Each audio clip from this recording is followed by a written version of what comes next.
গরম লাগছে। তুমি এই গেমের মধ্যে না, আমি জানি তোমরা আমার ভালো চাও, অবশ্যই। এর মধ্যে থাকতেও চাই না। না, আমি আমি কোনোদিন এর মধ্যে ঢুকিনি, কোনোদিন ছিলাম না এর মধ্যে, ঠিক আছে? কিন্তু তোমরাই সব সময় আমাকে মানে টেনে এনেছো, বলেছো যে আমি এর মধ্যে ছিলাম, আমি এর মধ্যে ছিলাম, কিন্তু না, তুমি কোনোদিনই যে আমি এর ওর মধ্যে সঙ্গে ছিলাম না। ডিভোর্সের পরে কথা সামনে আসো, সেটা কথা হয়নি সেটা সামনে হয়? আসো। ওর সঙ্গে কোনো সময় ফোনে কোনো কথাই হয় না। না, আমি ওর সঙ্গে মানে, হ্যাঁ, আমি মিথ্যে কথা বলবো না। আমার ওর সাথে আহ, অনেক আগে কথা হয়েছিল, অনেক আগে, সেটা অনেকটাই আগে। তবে যবে থেকে ওর লাইফে আছে, আমি কোনোদিন ওর সাথে কোনো রকম যোগাযোগ করার চেষ্টা করিনি, আর ভবিষ্যতেও করব না, ঠিক আছে? ভবিষ্যতেও করব না, কোনোদিনই করব না। কে ঠিক কে ভুল তুমিও সঠিক জানো না, বেকার তোমায় জ্বালাচ্ছে। এটা এটা আমিও তোমাদেরকে বলতে চাই, তোমরাও কিন্তু জানো না যে কে ঠিক কে ভুল। আমরাই যদি সবকিছু বিচার করে ফেলি, তাহলে ভগবান বলে তো কিছু আছে, তার উপরও কিছু ছাড়ো। আমি তো তোমাদের সব সময় বলি যে আমি যদি কোনো ভুল করি, সেটার বিচার ভগবান করবে। তোমরা যদি মুখে সবকিছু বলে দাও, তাহলে ভগবান কি করবে? আমাদের মা বাবা তো তারা, আমাদের মা বাবা যেমন আমাদের সবকিছু ইয়ে করে ধরিয়ে দেয়, সেরকমই তো আমরা ভুল করলে তা তিনিই ধরিয়ে দেবেন, সবকিছু তিনিই ইয়ে করে দেবেন।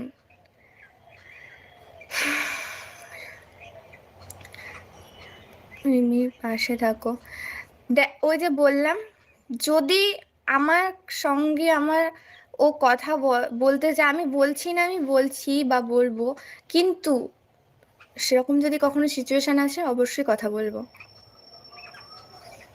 আমি জানি হয়তো অনেকে এটা আমাকে খারাপ বলছো, উম, তাও বলবো, কারণ এই সময়টা মানুষের পাশে থাকাটা অবশ্যই দরকার। আমি কিন্তু তোমাদেরকে তেমন বলবো। কিছু বলবো না যাতে না, কোনো না, ঝামেলা আমি হয় ওর কোনো। পাশে থাকবো, আমি হ্যাঁ। আমি এটা এই হিসেবেই পাশে থাকবো যে ওর যাতে সেই কষ্টটা ফিল না করতে পারে, হুম। ঠিক আছে? কারণ এই সময় যত এই চিন্তাগুলো সব সময় আসে, তাই এই সময় আনন্দে থাকা, খুশিতে থাকা খুবই দরকার। কারণ তোমাদের কথাতে মানুষ ডিপ্রেশনে চলে যায়, এমন এমন কথা যেগুলোতে মানুষ ভাবে যে হ্যাঁ সত্যিই আমি খারাপ, এইটা করে ফেলবো, এই ওটা করে ফেলবো, জায়গায় এইসব। এই জায়গায় তোমাদের দিশানিধি পড়েছিল। যেই জায়গা থেকে ও আজকে উঠে এসেছে না, আজকে সত্যি করেই 1 বছরের ওপরে হয়ে গেল, খুব ভালো আছে, খুব কাঁদছো ইয়ে আছে। কাঁদছো। কিন্তু এর আগে যখন এরম হয়েছিল, তখন ওর যা অবস্থা হয়েছিল, সেই সময়টার কথা ভাবলে আমার এখনো কত কষ্ট হয়। শুধু, এর হ্যাঁ, জন্য আমি কষ্টটা যতটা ভেতরে ছিল, তার থেকে বড় কথা হচ্ছে তোমাদের এর অনেকের জন্য কথাতে আমি বেশি কষ্ট তোমাদেরকে পেয়েছিলাম। একটা কথাই বলতে চাই। দেখো, ও আমার ছেলের মতো, ও আমার মেয়ের মতো। কিন্তু এই টাইমটায় না কেউ কাউকে মনে কষ্ট দিয়ে কোনো কথা বলো না, কিছু ইয়ে করো না। কেন, তার মনের অবস্থা সে বুঝতে পারছে যে তার ভেতরে কতখানি কষ্ট হচ্ছে। যেমন এও বুঝতে পারছে, তেমন ও বুঝতে পারছে। ওই জন্য আমি আর কি বলি যে আমরা কখনো কারো খারাপ চাই না। আমার মেয়ে কষ্ট পেয়েছে বলে আমি চাইবো না যে আরেকজনা কষ্ট পাক, সেটা আমি কখনোই চাই না। সবাই ভালো থাকুক, সুখে থাকুক, এইটাই কামনা করি। কেননা আমি সেই জায়গায় ভুক্তভোগী তো, তাই আমি বুঝতে পারি যে কতখানি কষ্ট হয় সেই মুহূর্তে। সেই জন্য তোমাদেরকে একটা কথাই বলি, তোমরা একটু ইয়ে করো, ওদেরকে ভালোবাসো, দুইজনকেই সাপোর্ট করো, ভালোবাসো, ইয়ে করো, কিন্তু বলছে, কিছু তাহলে তুমি বলো না। কার পাশে থাকবে? কারো পাশেই থাকতে চায় না, কারো পাশেই না। তবে কাউকে সাপোর্ট দিয়ে কথা বলবো না, না, ওকেও না, ওকেও না, না। না, তবে এটা আমি কখনোই এটুকুনি না। বলতে চাই যে মানুষকে এমন কোনো জায়গায় ঠেলে দিও না হুম। যাতে সে মানে কোনো খুব খারাপ একটা ইয়েতে চলে যায়, মন খারাপ করে, কাঁদে। তো আমি তো নিজে কেঁদেছি, তোমাদের কমেন্টগুলো পড়েছি, আর আমার চোখ দিয়ে প্রত্যেকটা মুহূর্তে জল পড়েছে আজকে। কি কষ্ট যে হয়েছে, শুধু ওর বাবা সবসময় বলতো, ও তাও বলতো যে তুমি কিছু ইয়ে করছো না বাবা, এই সে, কিন্তু ওর বাবা সবসময় বলতো চুপ করে থাকবি, যে সয় সেই কিন্তু রয়। সেটাই ওর বাবা বলতো, কাউকে কিচ্ছু বলবি না, তুই যদি বলে ফেলিস ভগবান বিচার করবে কি, সে আমাদের বড় জাজ। আমরা কিছুই না, কিন্তু আমরা কিন্তু নিমিত্ত হ্যাঁ, মাত্র, এটা আমরা একজন ঠিক কিচ্ছু না। বলেছে, সৌমি ঘোষ, সে ঠিকই বলেছে। হচ্ছে সোশ্যাল মিডিয়া থেকে বোঝা সম্ভব না কে ঠিক কে ভুল। হুম অবশ্যই, কারণ তোমরা একবার আমাকে সাপোর্ট করছো, একবার হুম ওকে, একবার ওকে, একবার ওকে, মানে এরকম ভাবে তোমরা সাপোর্ট করছো। যখন যার ভিডিও দেখছো তখন তাকে ঠিক মনে হচ্ছে। তোমরা বিচার করার কেউ নাও, ভগবান বিচার করবে, ভগবান আছে তার বিচার উপরে করার ফেলে রাখো। জন্য। দেখো ঠিক, এ যদি ভুল করে থাকে এ পাবে শাস্তি, ও যদি ভুল করে ও শাস্তি পাবে। কিন্তু এইটা, এই যে এইসব বলে ওদের মনের মধ্যে কষ্ট দাও তো, ওদের খুব কষ্ট হয় দুজনকেই বলছি। কেন এই টাইমটা আমি ওকে নিয়ে অনুকে নিয়ে যা ভুগেছি, সে ভগবান ছাড়া কেউ জানে না। তোমরা যদি সেই টাইমটা দেখতে না, তাহলে বুঝতে পারতে ও যে কি পরিস্থিতিতে ছিল। একদিন ওর ঠাম্মা একটা কি কথা বলেছিল, সেই মুহূর্তে ওর বাবা যে কেরাম মানে ইয়ে করেছিল যে তুমি ওই আমার বাবা জায়গাটায়। সবসময় আমাকে সাপোর্ট করেছে আর এটাই বলেছে যে আমার মেয়েকে কিন্তু কেউ কোনোদিন কিছু বলবে না, মানে আমার মেয়েকে আমি খাওয়াই, আমি পড়াই, কে কি বলছে আমি ভাবি না। তাই আমার মেয়েকে তোমরা কেউ কোনোদিন কিছু বলবে না। সবসময় বাবা আমাকে এটাই বলে গেছে।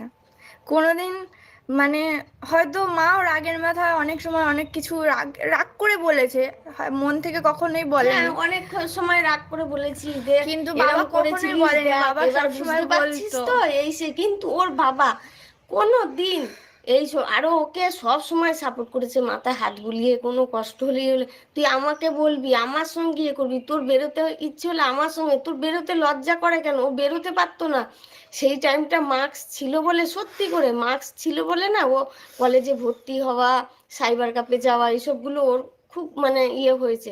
ওকে সঙ্গে করে নিয়ে গেছি প্রথম প্রথম, ওর তো খুবই খারাপ লাগতো, ইয়ে লাগতো। কিন্তু ওর বাবা কোনো সময় এ পায়নি, ভুল মানুষই করে কিন্তু একবার। অবশ্যই, ভুল না তাহলে করলে কখনো ঠিকটা কি করে এবার বুঝবে? সেই কথা ভুল বলতে করবে গেলে তবে না তো তুমি আমার ঠিক সত্যি বুঝবে। খুব কষ্ট হয়, ওর জন্য আমি ওইসব কথা আমি তুলতেও চাই না। এবার এই টাইমটা ওরা দুজনেই বুঝতে পারছে তাদের মনের অবস্থাটা কি, কতখানি কষ্ট হয় তাদের মনে। এবার আমি বলতে চাই তোমরা কেউ ওদের মনের মধ্যে কষ্ট দিও না, তোমরা বলার কে, ভগবান ঠিক বিচার কারোর করবে, মনে আঘাত করে আঘাত কখনো করো ভালো না। থাকা যায় না। হ্যাঁ, তোমরাও কেউ ভালো যদি থাকো। তোমার জন্য দু চোখকে মানে দুটো চোখ দিয়ে জল বার করে না, সেটা তোমার খারাপ হয়, সেটা তোমাদের জীবনে কেন খারাপ আমি হয়। তো ভুক্তভোগী, আমি তুমি তো হয়তো বুঝেছি। তাকে কোনো খারাপ কথা বলবে না, হয়তো তাকে কোনো অভিশাপ দিলে না, কিছু না, কিন্তু সেই সেটা থেকেও টাইমটা, তোমাদের একটা খারাপ হয়। সেই টাইমটা ওকে অনেকেই অনেক খারাপ কথা বলেছে, অনেক কিছু বলেছে, রিমি বোন আমাকেও অনেক মেসেজ কিছু করছে। বলেছে, কিন্তু সহ্য করেছি। আজকে সহ্য করেছিলাম বলেই কিন্তু ও স্বাভাবিক হতে পেরেছে। আমার বাড়িতে সবসময় বলতো চুপ করে থাক, চুপ করে থাক, কত চুপ লোকে করে কত থাক। কিছু বলে, ওর মাথা গরম হয়ে যেত।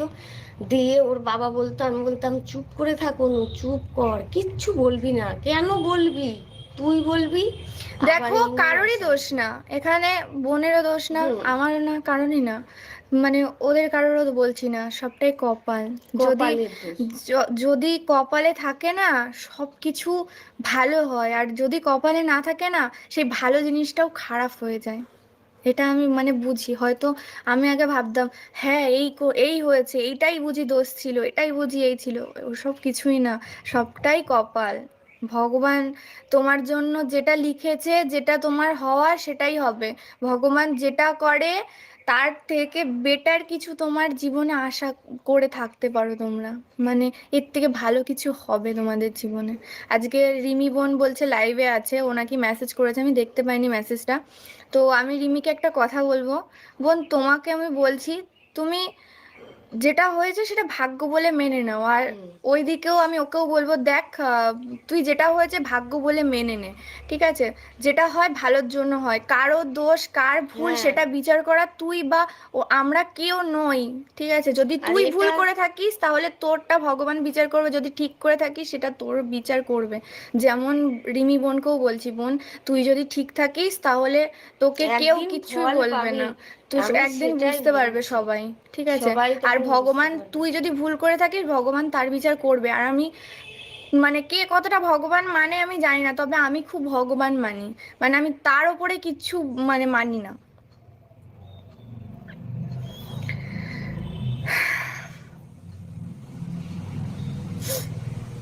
রিমি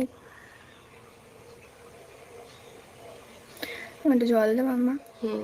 ভগবান যা করে ভালোর জন্যই আর কি করে। ভগবান যা করে ভালোর জন্য মনে করবে, এর পরে যেটা আছে তোমার ভালোর অনেক জন্যই। ভালো। ভগবান যা নেয় না তার থেকে দ্বিগুণ ফিরিয়ে দেয়, এটা আমি বিশ্বাস করি। আমি তো শিব ঠাকুরকে খুব ইয়ে করি, শিব ঠাকুরের দেখবে আমার ভক্ত। ঘরের পেছনে এই দেখো